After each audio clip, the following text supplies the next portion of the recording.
It's the radio guy, Mike Prince. Welcome to another episode of the Mike Prince Show. Of course, it is our mission to try to bring you some news that you could use. Today would be no exception to the rule. Follow me on Twitter at the Mike Prince Show. The YouTube channel is the Open Mic Broadcast Network. And don't forget, you can always dial in to the 24-hour dial-in message line at 713-570-6736. And without any further delay, we're going to jump right into today's episode. As promised, we're going to kind of break down the purple and gold game from this past weekend, some notes and tidbits that we were in comparison with on just how the team fared out. Now, you all know that I'm a little bit strict on my letter grade, so we'll just go real quickly. I'm going to give C pluses to the offense and defensive side of things. Still working on defensive line upgrade, O-line upgrade. When you go to the quarterback depth, the Trezon looked like he was in pretty good form.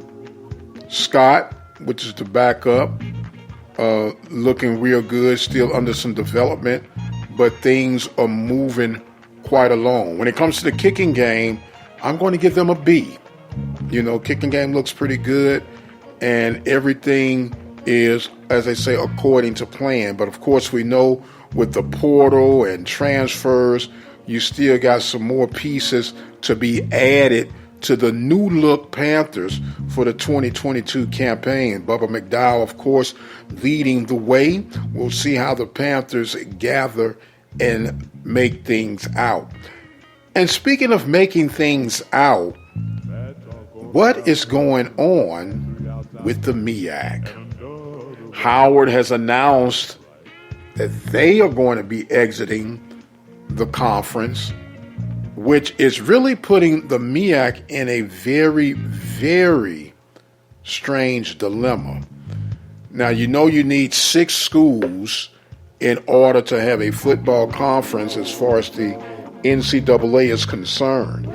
And with everything that has taken place and the whispers from past with Delaware State was threatening to leave, now with the announcement of Howard wanting to exit stage left, you'll wonder, will Delaware State, Morgan State, and other programs decide that it's time for them to vacate as well? And if that is the case, what will be remaining of the SWAC schools that will be left behind? You're looking at Norfolk State, South Carolina State, the Central, and am I forgetting someone? I might be forgetting someone, but whatever the case may be, if you're the Southwestern Athletic Conference, and I'm just speaking out of a wish list, not that this would actually happen or that anyone has told me anything, but if you are the Southwestern Athletic Conference, do you extend an invitation to State and to possibly Central as far as becoming part of the Southwestern Athletic Conference? They would bring a rivalry to the conference. I know logistically the travel would be challenging, but could it be worked out? Could be, could be not. Other possibilities is that the MEAC might have to lose its distinctive order of becoming an HBCU conference, or should I say remaining an HBCU conference, for the sake of keeping the conference together, and go outside the HBCU footprint to sustain its order within the NCAA.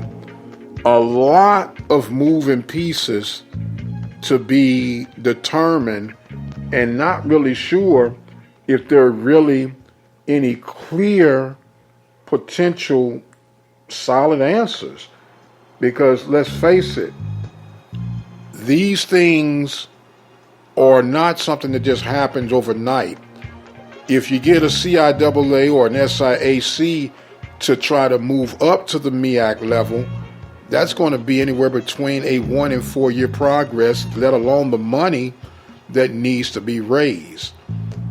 It is strange times in the MEAC right now, and time will tell what actually will be happening.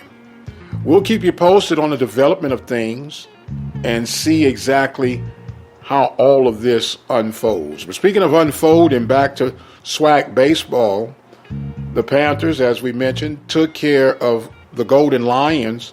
They will now get ready to take on Alcorn this weekend, and not trying to be premature, count the chickens before they hatch.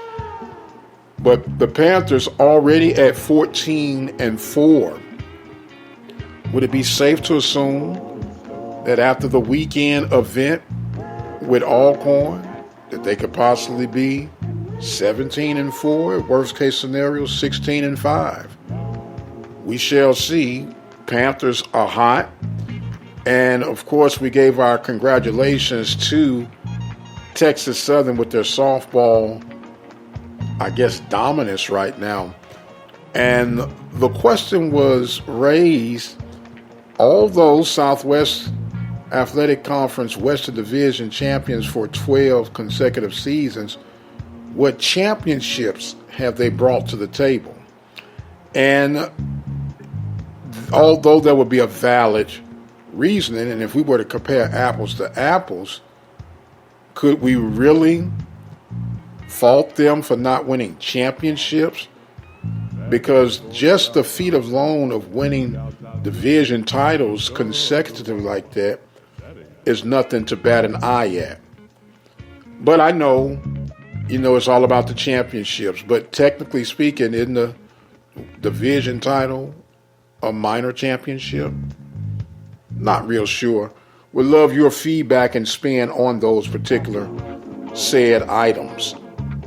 I am going to exit stage left for right now. I am the radio guy, Dr. Mike Prince. Thank you guys so much for joining in with us. Don't forget, draft day is on tomorrow.